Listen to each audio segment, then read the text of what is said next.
तर आज आपल्याला मटकीची भाजी करायची आहे। तर पाहू शकता मस्तपैकी मोड आलेली मटकी आहे आणि मोड देखील खूप छान येतात। तर एका दिवसामध्ये उन्हाळ्यामध्ये छानपैकी मोड येतात। ही मटकी आता आपण स्वच्छ निवडून घेतलेली आहे आणि आता 2 पाण्याने आपण स्वच्छ धुवून घेऊया। तर या मटकीसाठी आपण अगदी कमी साहित्यामध्ये छानपैकी मटकीची चवीची भाजी करणार आहोत। तर इथे पाहू शकता 2-3 कांदे आपण बारीक चिरून घेतलेले आहेत, कढीपत्ता, लसूण आणि आले घेतलेले आहे। तर इथे आलं घेतलेलं आहे आणि आलं आणि लसूण आपण छानपैकी बारीक करून घेऊया। तर कढईमध्ये तेल टाकलं आहे, आता तेल छान गरम होत आहे। तर यामध्ये आता आपण मोहरी टाकली आहे आणि मोहरी छान तडतडली की लसूण आणि आले आपण जे वाटून घेतलेलं आहे ते टाकलं आहे आणि मस्तपैकी खमंग अशी फोडणी झालेली आहे। तर त्यामध्ये बारीक कट केलेला आपण कांदा टाकलेला आहे।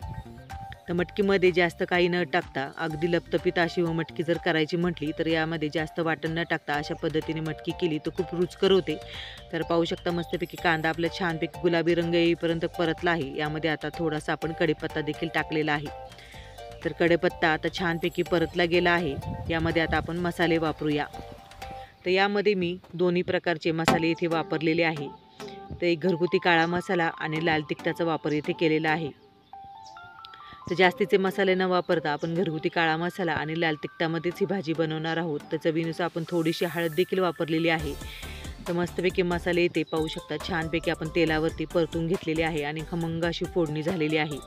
तर यामध्ये आता आपण स्वच्छ निवडून धुवून घेतलेली मटकी टाकूया। तर मस्तपैकी अंकुरित अशी छानपैकी मोड आलेली मटकी आहे, पाहू शकता मस्तपैकी लांब लांब मोड आलेले आहे आणि अशा मटकीची भाजी खूप छान लागते चवीला। तर ही मटकी आपण 2-3 मिनिटं छानपैकी परतून घेऊया। तर मोठ्या गॅसवरती आपण छानपैकी ही परतून घेणार आहोत। तुम्ही नक्कीच अशा प्रकारे मटकीची भाजी करून पहा, अगदी कमी साहित्यामध्ये खूप छान लागते। डाळ भाताबरोबर तोंडी लावण्यासाठी देखील अप्रतिम लागते। तर मस्तपैकी आता मटकीची भाजी परतून झालेली आहे आणि यामध्ये आता चवीनुसार आपण मीठ टाकलेलं आहे। आता मीठ टाकून 1 मिनिट आपण परतून घेऊया आणि झाकण ठेवूया आणि मंद गॅसवरती एक छानपैकी एक वाफ काढूया। पाहू शकता मस्तपैकी मोड आलेले आहे। आता एक वाफ काढूया आपण।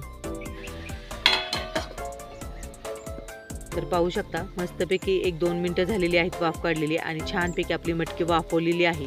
तर मटकी जर वाफवून घेतली अशा प्रकारे तर पटकन शिजली जाते, वाफेमध्येच ती छान प्रकारे शिजली जाते। परंतु यामध्ये आपल्याला थोडंसं पाण्याचा वापर करणार आहोत।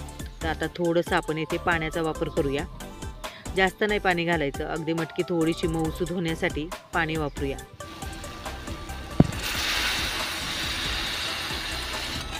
तर थोडंसं परतून घेऊन आपण 1-2 मिनिटं पुन्हा वाफ काढणार आहोत।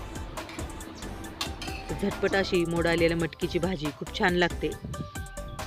तर 1-2 मिनिटं वाफ काढल्यानंतर पाहू शकता आपली मटकीची भाजी येथे तयार झालेली आहे। तर झटपटीत मटकीची भाजी तयार होते।